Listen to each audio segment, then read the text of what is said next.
Welcome to Finding Avalon, the podcast that amplifies disabled voices. I'm your host, Jenna, a disability inclusion advocate, communicator, and storyteller. This is a place where disabled folks correct the narrative by sharing authentic lived experiences. Join me as we explore life with disability through our lens, because representation matters.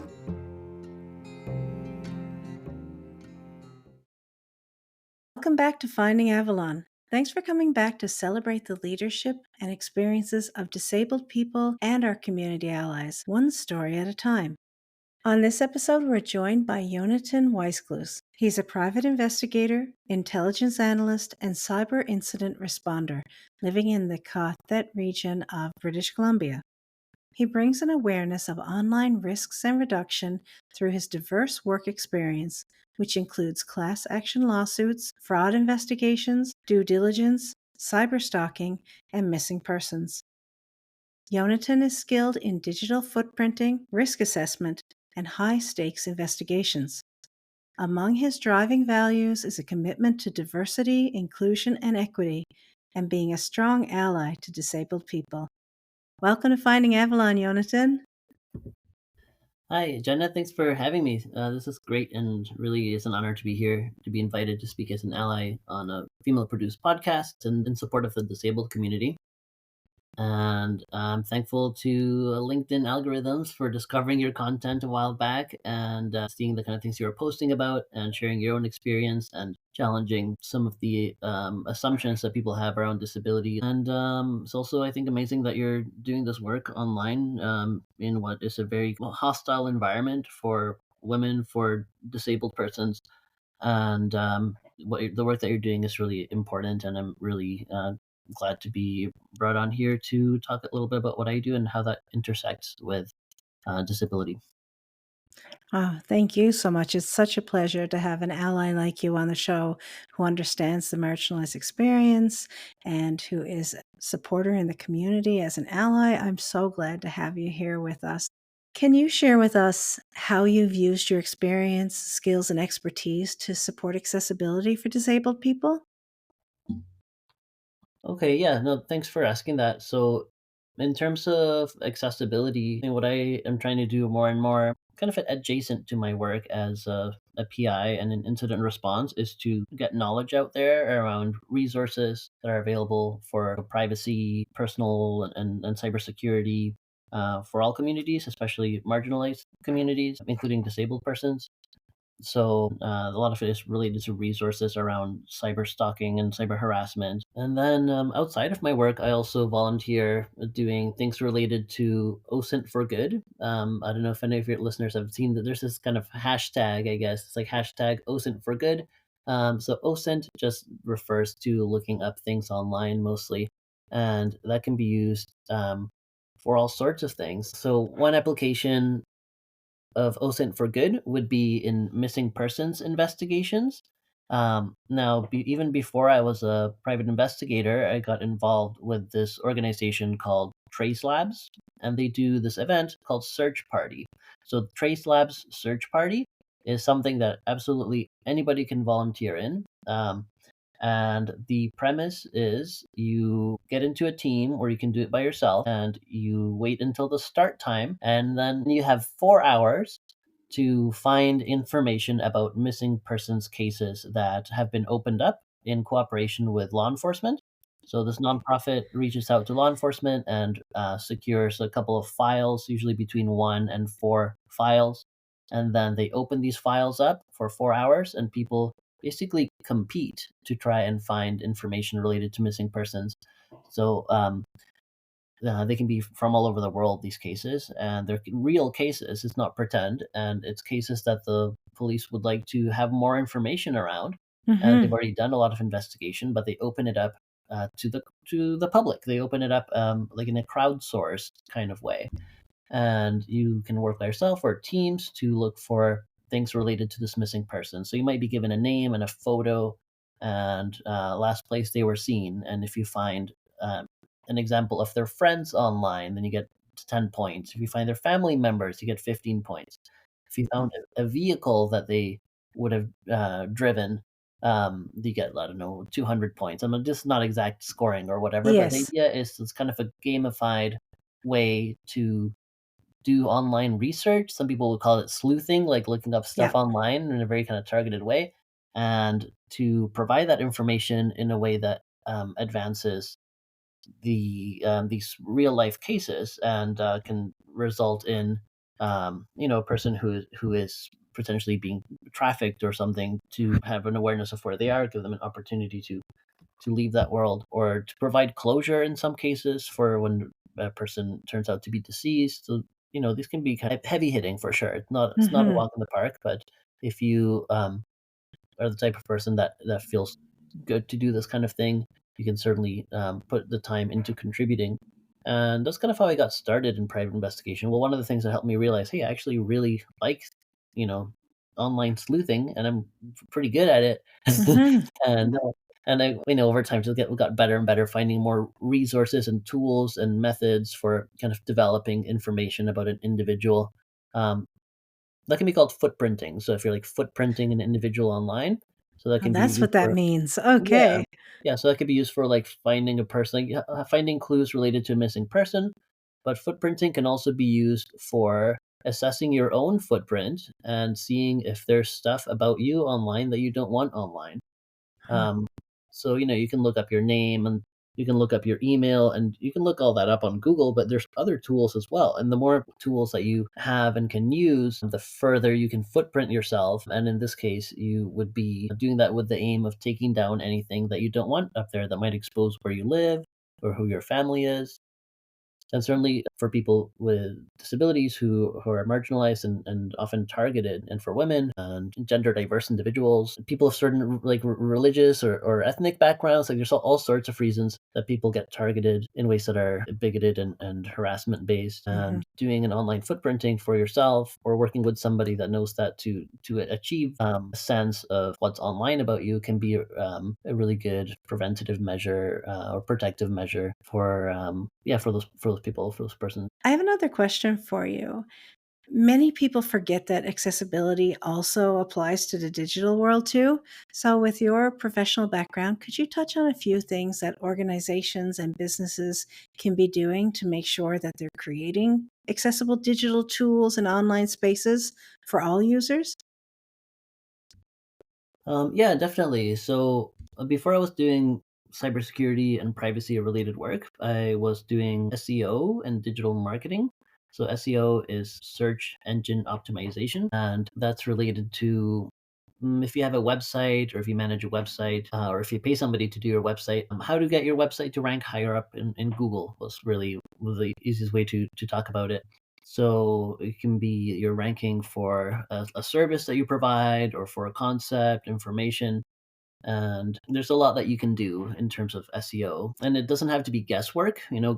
Google is actually pretty transparent with what it's looking for, and I should say Google's not the only search engine, but it is the biggest one, although that might be changing. But Google kind of gives web developers a guide for how to make the websites rank well, and that includes accessibility requirements or recommendations for sites. Google's always trying to be the number one search engine, and the market that they're going for, so it's everybody in the world, ideally includes people who are using just a keyboard to navigate, or who are using e-readers, or who may have disabilities that require more contrast between the text and the background colors. Mhm. And in terms of Google being able to serve up websites that make people happy, that provide a good user experience, certainly considers accessibility of the websites as one of the guiding factors for website development. Now, if you manage a site, like if you have a site that you're responsible for, or you pay somebody to do it, um, you can really quickly test whether your website meets these recommendations, and you can do that like through, if you're using Chrome browser, then you can do it with something called Google Lighthouse, and it's just like a quick report that you run, and it tells you, first of all, how good is your website speed, how well does it load, how does your website perform, any issues with layout, and that kind of thing. It also even tells you like how good are your SEO kind of parameters. But for the purpose of this conversation, one of the things that it highlights is how good is your accessibility score. And anybody listening to this could be, if you manage a website, you could test it for free right now. It takes about 30 seconds. And if you want to look up Google Lighthouse, then you'll become familiar with this Google tool. And it's not a third party tool. Google makes this tool and provides it so that you can resolve any accessibility issues with your website. Now, the report doesn't capture every possible thing that could be a barrier for somebody. So, for example, if you have a video, you can provide captions or a transcription for the video, so that we have a different modality. Um, like if people are hearing impaired, then they can see visually what the words are there. And if you have an image, you can also make sure that it has alternative text in the code. So if somebody is blind or partially sighted, the text is there that can be read by an assistive device, and it says, a picture of a flower, and it's like, oh, that's nice to know that that's there, or it can be important to know. um, in terms of having access to information, everybody has the same right to access information. So if your website isn't uh, making information available in a way that supports people with disabilities, then they're not able to get that same information and make those kind of informed decisions about how they use the website or what they do on the website. Hmm. With this podcast, for example, I make a transcript of every episode because there will be people who have hearing loss or complete deafness and they can't hear it. If it was a video, it's great to have the captioning so that you can read the dialogue. Let's just say if this was a video podcast. But there are all Hmm. kinds of other things too, like descriptive text, which is a little bit different from the alt text, just so that Right. if they're not able to see the video, maybe the screen reader can read out a pretty good description of what the image or video or moving picture is like. Yeah, definitely. And I appreciate that when I see your post on LinkedIn, they are always with an image description of what's happening in the image. Um, and in terms of other social media stuff, if you're doing hashtags, for example, which are kind of like long run on words, then capitalizing each word, because you can't put space between them or it breaks up the hashtag. But capitalizing each word in the Hmm. hashtag makes it easier to read. It can be helpful. Yeah, camel And case. right. They say it's like the humps on a camel, the capital letter and then the rest of the word, and then a capital letter to Yeah. signify that space. Yeah. And then other things for a website. So, like I said, the kind of Google Lighthouse report gives you like a quick check, but it's not going to catch everything. And one of the things that it won't catch is like the way that you provide documents and forms to people. So, if you've got a document that is meant to be read by people on your website, then making it downloadable can be really useful, because people might have their own assistive devices that they'll be able to interact with that document in a way that's much more conducive for them to be able to engage with it. Um, and then in terms of forms, like making forms accessible, the feedback that the forms provides is really important. Like if there's a form that says postal code not valid, it's better than having error. Please revise all fields. Yeah, Instead of exactly. that, Give some So instruction, a little clearer. yeah, so giving instruction, and then in terms of like keyboard navigation, making sure that the fields flow in a way that makes sense in terms of how they're being filled out and things like that, and testing these things and not just assuming that if it should be easy to use this way. So running this lighthouse report is the minimum, and then kind of manually testing different parts of your website, ideally also like engaging people with disabilities in a paid way to interact with your website and see if it is easy for them to use. Yeah, like a testing focus group. Okay, so one of the kind of easiest things you can do as a web developer is just run this tool, Google Lighthouse, and see what the report says, because you'll get feedback about the accessibility, you'll get feedback about SEO, like how well your website is going to rank. And these are all things that help your website and also support all the users of your website, which includes people with disability. Hmm. So it's just good practice. Yeah, absolutely.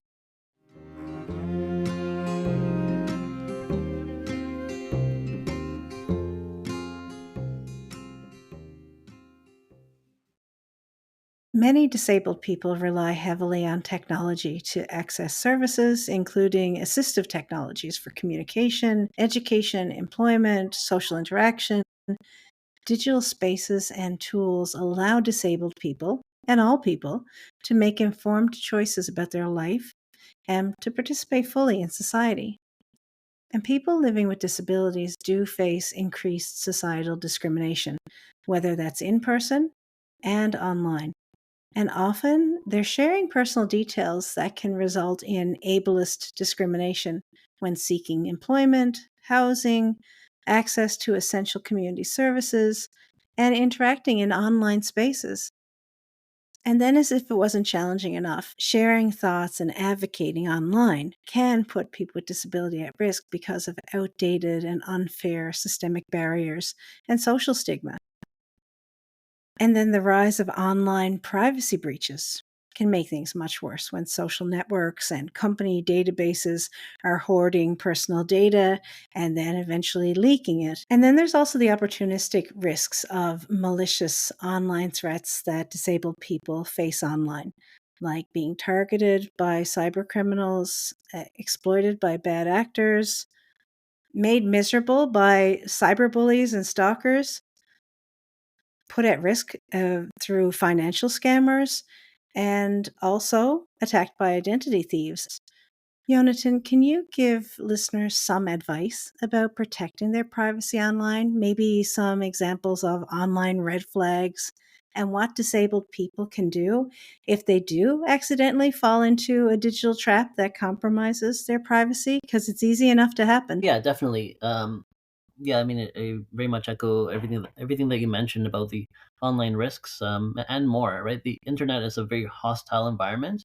That was sure it's got all sorts of amazing things that bring people together as well, but overall, the internet is an area that can be used in very malicious ways, and there are a lot of people and organized crime and all sorts of entities using the internet in really malicious ways that puts people at risk. People with disability, um, and people from marginalized communities are susceptible to all these risks and more, risks that arise from having a disability, not necessarily inherent risks, but things like bigotry and cyber harassment and things like that based on people's identity. And also, if a person is limited in how they can use a device to access information, that also creates risk because information is the backbone of decision making.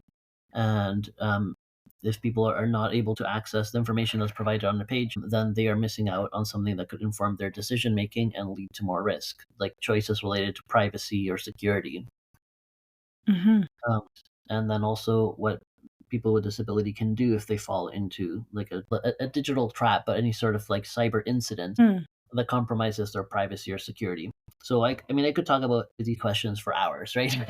um, so protecting our privacy has to do with like data security and data privacy, but also data governance, like who owns our data, who has the right to use it. Now, we know that platforms have all sorts of data about us, and that makes us the subject of that data.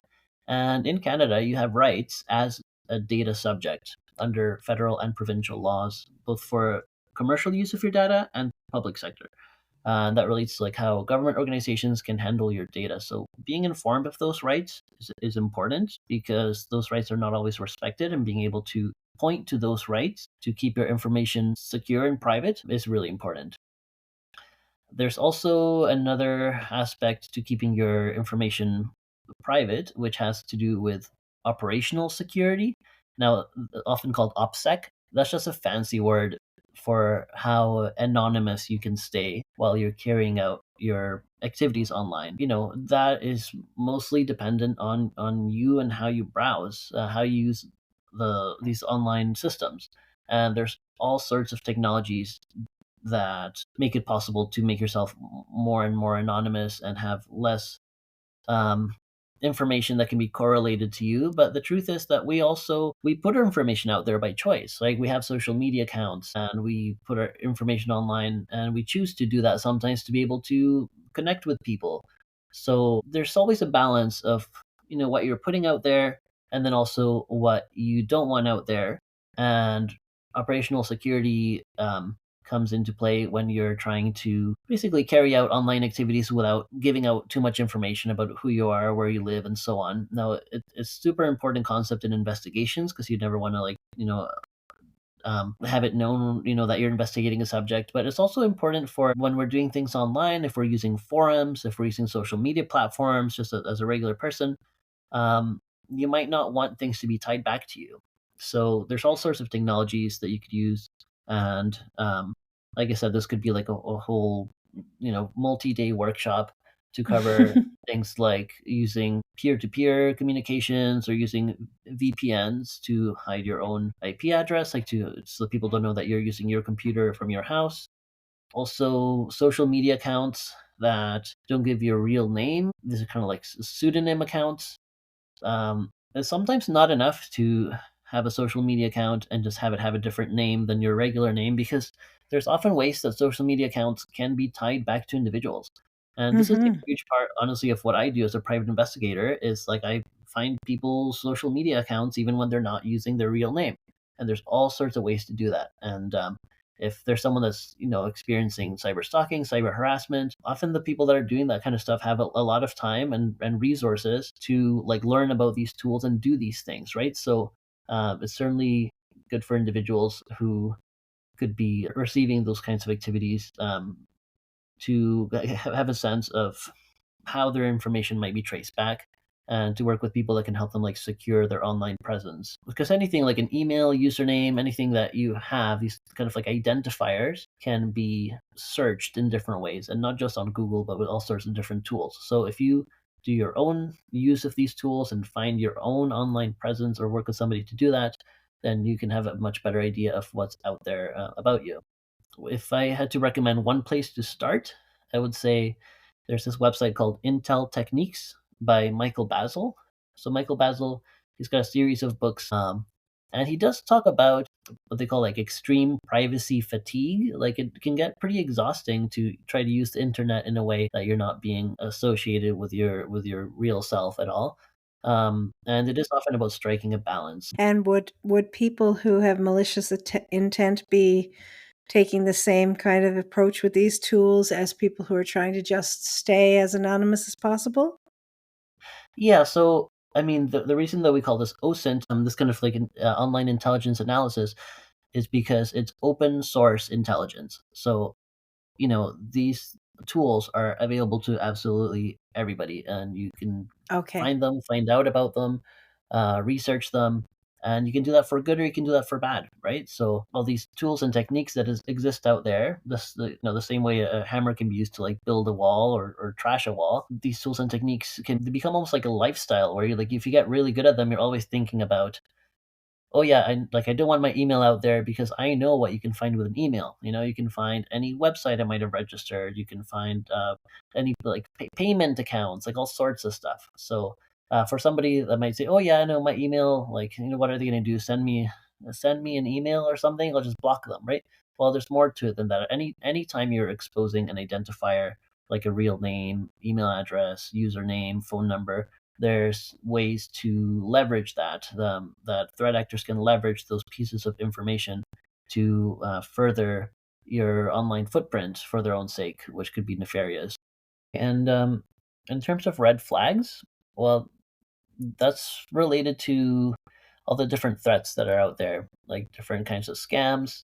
Like today, if I were to tell you a Nigerian prince died and is leaving you $100,000, you would say that's a scam, and that's called the Nigerian prince Yeah. scam because it was so popular for so long, and so many people experienced it or heard about it. But it's certainly not the only scam. Mhm. Like there's millions of scams, and different ones coming out all the time. And one of the kind of bigger issues that we're facing now in terms of scams is that they're getting more sophisticated, especially with application of AI. Like people are able to clone the voice of a family member, for example, and Yeah. say, "Oh, I'm in big trouble. Send me some money." So we really are in an era that it makes sense to kind of be suspicious of everything. Hmm. This conference I was just at, besides Calgary, the theme of it is disinformation, right? And it's a cybersecurity conference, so you can think the overlap between disinformation and cybersecurity is huge because there's always things online that are using disinformation, like lies and fake images and so on, to manipulate us into um, resharing a link or sending money or giving our account credentials, all sorts of things, including like phishing campaigns where they'll send you an email where it really looks like your bank, but it's not your bank. That's a common one. An urgent request that you get that says your hydro is going to be turned off, or your account's going to be deleted if you don't do this. With anything like that, any of those kinds of scams where they're trying to urgently get you to do something with a service that you already use, but it's obviously not the real bank or not the real service that's emailing you. Always seek out information, like contact information from the official site, right? So if you've got a bank that's calling you or emailing you, don't reply to that email, don't respond to that phone call. Contact the bank directly from the bank's website, because that way Mm-hmm. you're not kind of falling into this trap of a scammer. And also, don't overshare information. Like, no matter how good you look in your driver's license photo, it might not be a good idea to post it to social media, without blurring the name, blurring the name, driver's license number, birth date. And, when we talk about open source tools, there are tools that can unblur images incredibly, right? Yeah. They use algorithms to find out what happens when you blur letters together and kind of reverse that, and blurring is not really a best practice anymore, right? So some people will Yeah. use like a black rectangle to redact information, make it not visible. But even sometimes, like if you're sending a PDF with redacted information, there can be forensic ways to access that information. That Mm-hmm. is has a square in front of it, but if you can break up the PDF into the layers, then you can access that. So um, that also relates to how, for example, medical offices are storing and transferring our information, and the risks that they might not know about based on the different kind of forensic techniques that are available for accessing information, even when it's been redacted. Mm-hmm. um, I've even seen people posting on social media like pictures of their passports wide open with yeah. their basically all of their data, their image, all of the information that you could use, all of the numbers, letters, images. Yeah. Mhm. Yeah, and even on a platform where maybe the content that you post is just available to your friends or something like that, well, your friends might get their account hacked, or the whole platform might get breached and all of the posts, all of the messages become available on some server somewhere on the dark web. And now all this information that was previously private is now public, even if it wasn't obtained with consent. So I would say assume that anything that you post online could get seen by somebody that you don't want it to, even stuff that you send privately in private messages or lockdown profiles. There's also in the opinion of a lot of people, there's some really big changes coming in computing and different types of computing technologies that will allow people to access things that were previously encrypted, by which I mean like the way that data is stored. Sometimes like the data is stored, but there's this kind of password protected. And the password is so long that it would take 100 years to crack it. Well, maybe it won't take 100 years anymore. Maybe it'll take 5 minutes with new computing methods. So that's kind of something to think about, that anything that we're posting online, even privately, could in the near future either get breached, or changes in technology can make it so that the passwords can be cracked. Um, I would say, there's a lot of benefits to being online, but certainly be very mindful of what you choose to share online, and just be conscious that it might end up, outside of its intended audience. Mm-hmm. Yeah, so another tip would be, if something appears too good to be true, it probably is. Recently, I saw this post on Facebook that was like, on Friday, we're giving away free boxes of food. The boxes contain milk, cheese, bacon, turkey, ham, 4 ribeye steaks. And I was like, there's no way, like that these boxes contain all these different. And sure enough, it was just a malicious link. Like it was trying to get people to click for more details. Um, and a lot of times you have this opportunity to click, and sometimes curiosity can get the better of you. But there's also some really good tools out there for checking whether a link is trustworthy or not. There's a lot of these kind of scanning tools, and one that I really like is called Virus Total. So virus total, all one word. And this is very popular in cybersecurity for any time that you're, encountering a link that you're like, I wonder about this link and what it does. And if there's, malware on the other side of it, what the malware does. And it's what's cool about virus total is it actually uses a bunch of different kind of scanners and gives you all the results all together as saying how many scanners identified it as like malicious versus how many considered it safe and so on. And you also asked about what somebody can do if they've had their personal information compromised. Um, Hmm. but there's also, I mean, there's all sorts of information that could be compromised. Like if somebody doesn't want a photo of them out there, and a photo of them gets out there, then that's their image that's been compromised, like their what they look like, and that can be different, very different than if somebody has like their bank account number and their online banking password compromised. So there's all sorts of things that can happen, all sorts of different ways that information can be compromised, and when we're dealing with that, that's what we call incident response. So something has happened. What do you do? And it really depends on the situation, but some kind of general things that people can do is changing account passwords, especially for like banking, email, social media, and two-factor authentication. So, I mean, most people are familiar with that by this point, where you want to log into a social media account, you put in your password, and it says, "Okay, now we've sent a code to your phone." What does the code on your phone say? So that's another layer of protection because people can access passwords, right? So if there's a breach, they might access your password if you haven't changed it in a while. But if they have your password, and if you have two-factor authentication, then it just adds another layer of difficulty for someone being able to access your account. And in some cases, like if your banking information, for example, is compromised, you would want to reach out to credit bureaus and banks and let them know that that's the case. In some cases, it might make sense to place a fraud alert or credit freeze on your accounts. And depending on how the information was compromised, it might also make sense to reach out to local police or organize like national organizations that deal with identity theft. And we'll talk about some resources for those kinds of contacts. Hmm.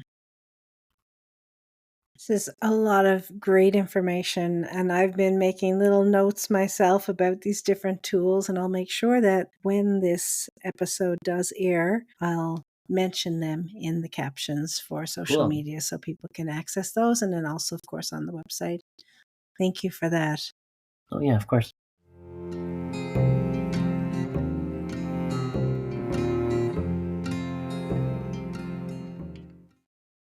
We know that vulnerable people are at a much higher risk if their personal data is compromised. And we also know that in the last 5 years, there's been an overwhelming rise of online attacks, scams, and fraud that target vulnerable people online. Do you have any advice for disabled people to help them stay safe online and protect them against common online risks? Yeah, definitely. I mean, for anybody, password management is going to be huge, right? So I know that some people will especially like in cybersecurity and like in cybersecurity kind of influencers or whatever, they'll make fun of people that use a password book. But honestly, password book is not a bad way to store your passwords as long as you're able to keep the book safe because most of the threats that we face online are people reaching us online. They're not going into our pockets and into our houses where we keep these things. Um, so that's not the only way to store passwords. I mean, some people will have them stored in their browser, which makes it really easy to fill things in. I guess the risk with that is that if your passwords are on your browser and somebody gets onto your device, it's like really easy for them to extract all those passwords. So if your device gets hacked and you've got all your passwords stored in Google Chrome, for example, then they immediately have all your passwords as well. So using a password manager, like a software that stores your passwords and you just kind of save them under one password. Remembering that one password is easier than remembering 100 passwords. And you really should have like strong, unique passwords for each account. If your password is short or common or short and common, then it's often really easy to get into accounts. So having strong, like really long and complex passwords that you can either find a way to remember or you store them in a password manager where you only have to remember one password. That'll really help with account security. and two-factor authentication, which we talked about earlier, where you have anytime you need to log in, this message gets sent to your phone, or maybe you use like a physical key in some cases to prove that it's really you. Now, keeping devices and software updated is ideal because often the updates are designed to patch different security issues. So if you've got this, please update your device notification that you've been ignoring for a month because you don't ever feel like doing it, well, that might be like a critical security fix that needs to be applied. Um, Using like antivirus and firewalls, there are technologies that will like scan your mobile device or your computer and find any issues. And then also firewalls, um, if you're connecting to the internet, like you're probably connecting through some sort of firewall anyways, like most internet connections have some limits of what can go through them. But you can also put firewalls on your own device, or kind of like engage with a professional cybersecurity professional to do that. And then there's kind of stuff related to just making good decisions about how you respond to things online or what you do online. Not so much the technologies and things like that, like we just covered, but just being cautious, being suspicious of unsolicited messages like emails and texts and calls that are, especially when they're asking for personal information, even if they already have some information like, hi, we're calling from your bank, we've got your name and address, just this is how you know that it's officially us, because how else would we have this information? Well, that information pulled from different breaches and leaks, and they can leverage that to try and get more information, including your like account credentials. So in that case, again, you just go back to your bank's website and call the number on there. And we did also touch on not oversharing, but also keep in mind that anything that you do share might reach a bigger audience than you intended. And also being aware of privacy settings on whatever platform you're using, like social media, that can help you control who sees your posts and personal details. Again, keeping in mind that any personal details that you post might get out of wherever you want them to stay. Becoming familiar with some of the common scams, also like kind of knowing what's happening in the scam landscape because it's always changing, and getting an awareness. You can even just look up different types of online scams and just get a sense of like the many different things that are happening, including now like with AI technology. There's very advanced targeted scams that can be made in seconds with these tools. Hmm. And a lot of people think of their email or they think of social media, but there's also risk with public forums, dating sites, gaming sites, maybe even rideshare apps. I've encountered a few strange experiences like that and hadn't thought about that before. Definitely. I mean, anytime that you're doing something online, like say you use a username on a forum, well, if you're using that username anywhere else, there's tools that can seek that out, right? So even though, you're like, I didn't use my real name, I didn't use my real picture, I just go in with this username that I've been using since I was, I don't know, 20 or something because I like it. Well, that can be traced back to your other accounts and can be kind of correlated with your other data. And then you go from being someone kind of semi anonymous on this forum to being someone very specific that they now how can further footprint your online presence. So, Jonathan, I wanted to talk a little bit about digital hate and harassment because it is definitely a very topical subject right now. Digital spaces are a part of our everyday, but they're often not safe for girls, women, and gender diverse people, including Two Spirit, trans, and non binary community members. And it's also becoming increasingly unsafe and hostile for disabled, chronically ill, and neurodivergent people who are sharing and working online, and in my case, being an advocate online. And it's especially intense when you are female presenting.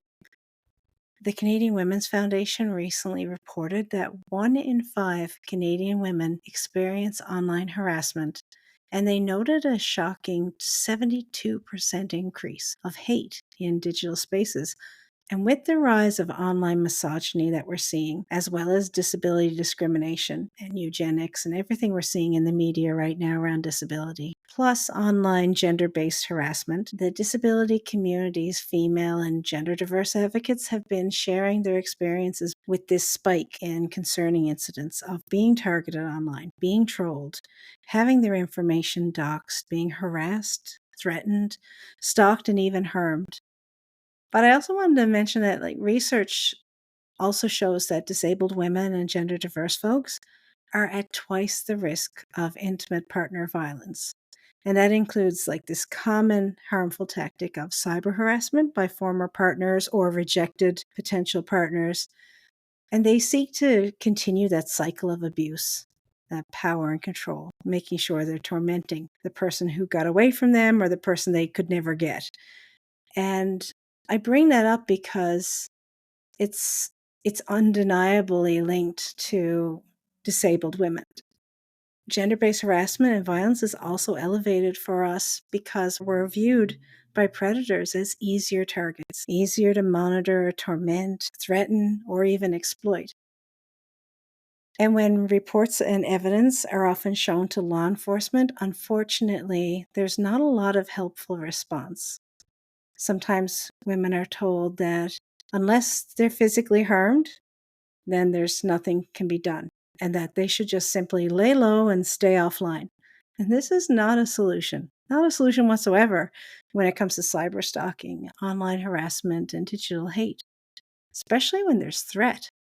Cyber stalking is linked to physical in person stalking as well.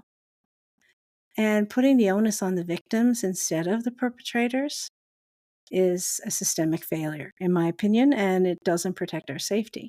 This is an online behavior that so often translates to in person danger.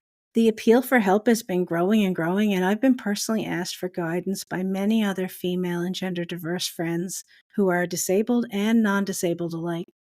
I myself have experienced this given my work in public relations and social media, and now with the inclusion advocacy work that I do, and simply for daring to exist as a woman online.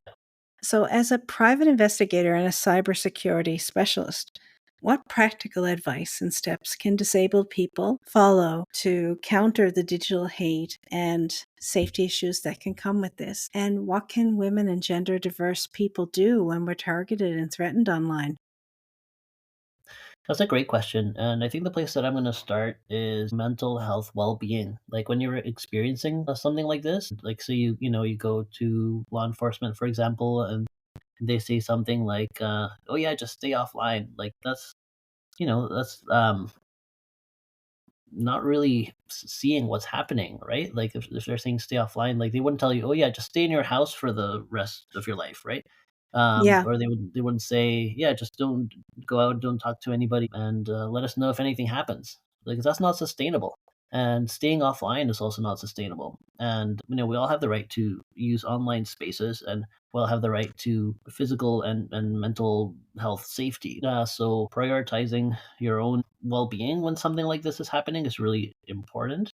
And finding people that will really like validate how you're feeling and help you understand that there is an issue, that it's not just something to not worry about.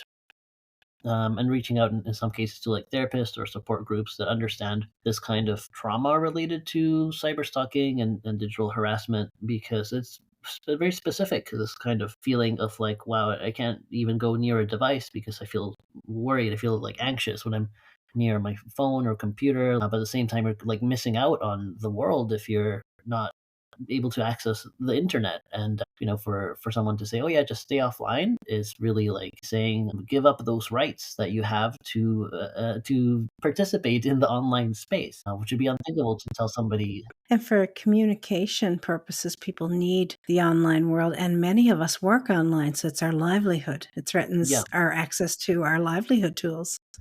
yeah, absolutely. And the another component would be, we're kind of talking about operational security, like um, how you do the things online that you do and how you can bring the most amount of safety into that, including not oversharing, including using fake names or in some social media accounts. Like there's everybody's going to have their own kind of level of what they want to do in their online lives, but when something like this is happening, like cyber stalking and harassment and things like that, you tend to want to have the least amount of information, the better.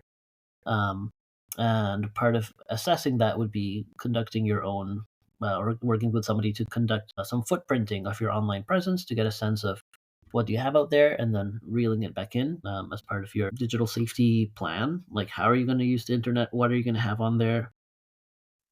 And then also having some resources to go to when things do happen, like when if there's an incident, who can you approach about it? And it's not just the regional local police. There's other resources as well.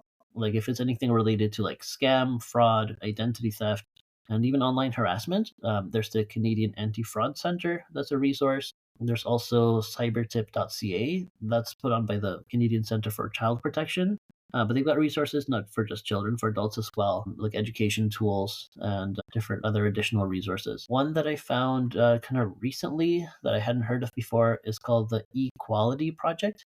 It's like small e and big Q. So the Equality Project is research and advocacy on cyber violence, digital privacy, and online experiences of youth. But it's not just applicable to youth. What's really interesting about that resource is that they actually have a bunch of case law around um, like technology facilitated violence, including like cyber stalking and harassment, and kind of how that's played out in the courts, right? So if your local police is saying, "Oh yeah, there's nothing that can be done about this because it's not technically illegal," you can point to cases in your province where like actually this behavior was found to be illegal in this case, right? So you can use that kind of case law to point to the seriousness of what's happening. Hmm. And in terms of how to respond to an incident, like I mentioned before, it really depends on exactly what's happening. But generally speaking, more documentation is better than less.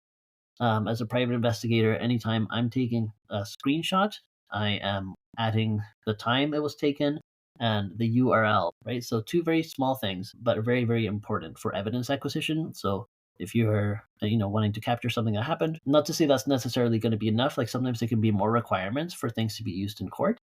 But at the very least, if something happens and you're like, "Oh, I need to make a record of this," and you take a picture of it, well, it's also important to say the URL that it came from and the date and time that it was taken. That's like the I would say the minimum for evidence acquisition or And even preservation. if the person who has posted or created that piece of information, if they delete that post or they delete whatever the evidence is, Yeah, you've got the screenshot and you've got the time and the location. Is that kind of like the thought behind it?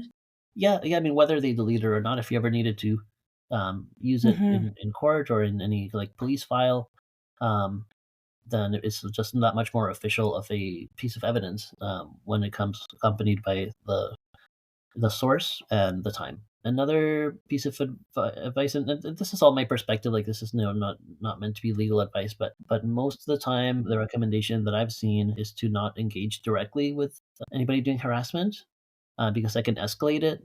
Like there's cases where people said, "No, stop messaging me. I don't want to hear from you," and that can escalate. Um, Even, for example, letting the person know that you read their message, like if someone's clicking on the message and seeing that it's been read, that can be enough to kind of encourage people that are doing harassment to just Yeah. continue. So like Yeah. sometimes muting or blocking can make more sense. At the same time, like I understand like the kind of there's a curiosity to know like what are they saying, like what kind of threats are they making. So you want to know what they're saying. So you kind of have to weigh those options of like do you just mute or block them. I mean, sometimes blocking them can Hmm. also encourage them to do other things, like create another account on another platform, find you elsewhere. So Yeah. blocking could be a good course of action, or it could not. It really depends on the situation. I guess it depends on the person behind it, right? What Mhm. if they feel like they're getting something out of it, a reaction or engagement, Yeah, and if they feel blocked, they might get into a frenzy of, well, I'll show them and I'll start yeah, 3 more accounts. yeah. I would say at the very least, kind of make an informed decision about what you're doing and think about it. Maybe write it out. Be like, if I do this, what could happen? If I do that, what could happen? When something an incident happens, there is time to think about what to do next, right? So it can be you might want to react quickly to something like stirs us really emotional when something happens, and it's like, oh no, I need to respond to this. But if something makes more sense to just like take some time, write out some options, think like, who can I tell about this? What are my options for how I can respond to this? Um, and in some Yeah. cases, it might make sense to report to police or legal support or some of the like nonprofit resources that we talked about. Um, Mhm. and in some cases, I mean, as a private investigator, I respond to things like this where people have reached out to my firm. Like I work for a firm, right? So I don't take my own clients, but people reach out to my firm and they're looking for somebody to help them understand what's happening online and help them respond to it. And where private investigators kind of shine in that is being able to analyze what's happening. We don't make a recommendation for here's what you should do, but we can at least say like, okay, based on what we were able to find, like this account is associated with this phone number. This phone number is associated with this, and then the person might be like, oh yeah, no, actually I know who that is, right? So de-anonymizing accounts and things like that is a place that private investigators have been really useful. Disabled woman is getting threatened by somebody, whether they know them or not. If somebody's listening to this right now and they feel like they don't know where to go, or they're at a point where they've looked at all the resources and they actually want to hire somebody, how would they go about trying to locate firms? That is a great question. I actually really appreciate that you are asking that because, like, when you start Googling, how to deal with this, how to deal with that, you get a lot of like informational results.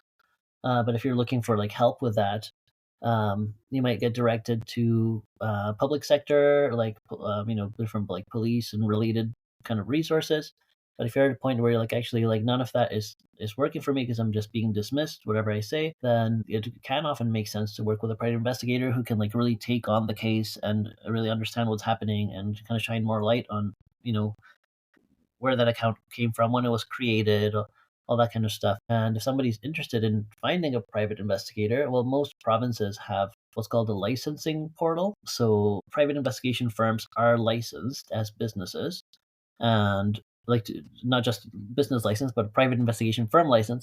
And then the investigators that work under those firms also are licensed as investigators. So there's a lot of considerations that go into doing investigations, a lot of ethical considerations and technological know-how. So going with a company that is licensed to do these kinds of investigations, I think is going to be always a better choice than going on like Fiverr and paying someone $20 or $100 to look into something that's happening, which people do as well, right? Just hire someone like a freelance online researcher. They're calling themselves investigator, but they don't have any sort of licensing.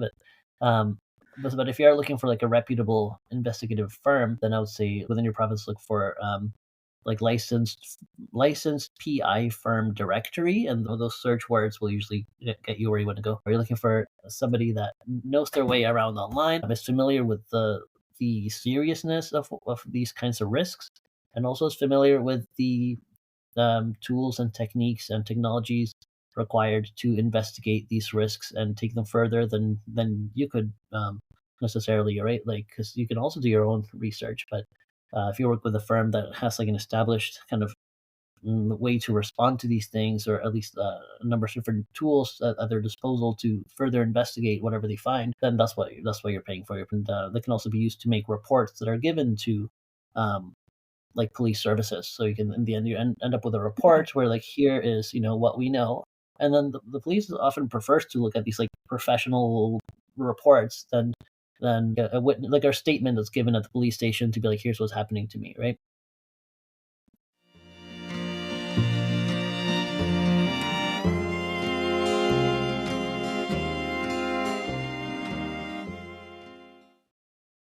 All right, last question for you. In 3 words, whether it's 3 individual words or a simple 3-word phrase, what does disability inclusion mean to you and why? So I would say seek to understand, by which I mean seek to understand others' experience. Like try to put yourself in other people's shoes, or try to understand what other people's experience might be like, how they experience the world. And I think that if we try to do that and surround ourselves with kind of a diversity of perspectives and experiences, then we'll be able to look at the world through other lens and not just the way that we see it. And I think that like it inevitably leads to more empathy and um, more like caring about other people when you have a sense of what their experience is actually like, and not just guess, but talk to people and um, put Mhm. yourself in different situations and Yeah, um, broadening your understanding yeah. can only help with inclusion of all people, including disabled people. And like broadening that understanding, opening your mind up and thinking, well, you know what? I may end up changing my mind on this. Maybe I had a firm opinion until I met this person and saw their reality. you know? Absolutely. Hmm. Thank you so much for being part of the Finding Avalon podcast today. Your expertise and your skills are so valuable, but also your plain language approach really helps because not all of us are tech experts like yourself and cybersecurity experts and investigators. Even if we like true crime and we like to piece things together, somebody like you who's an expert is a wonderful person to bring on the show, especially when it comes to making the digital world both more accessible and also safer for people with disability. We really need more allies like you. So thank you so much. Thank you. Yeah, I really appreciate that. And I guess I want to add we also need more people in privacy and cybersecurity and diversity of perspectives, especially people with disability who understand the risks that they face through their own lived experience and kind of bringing those perspectives into the design of digital spaces. Absolutely. I fully agree with you on that. As always, thank you for supporting a disabled creator and thought leader by engaging with this podcast. I appreciate your interest in centering voices that have historically been unheard and stories that deserve to be told. You can keep Finding Avalon on people's radars by following, sharing, making a comment, or rating the show wherever you get your podcasts. Special artist thanks and credit for the unreleased feature song Coal Miner, written by Steve Hoskins, arranged by Naomi Kavka, and performed by Naomi Kavka, Bryn Porter, and Tony Kostelik. Thanks again, folks, and I'll be back again soon.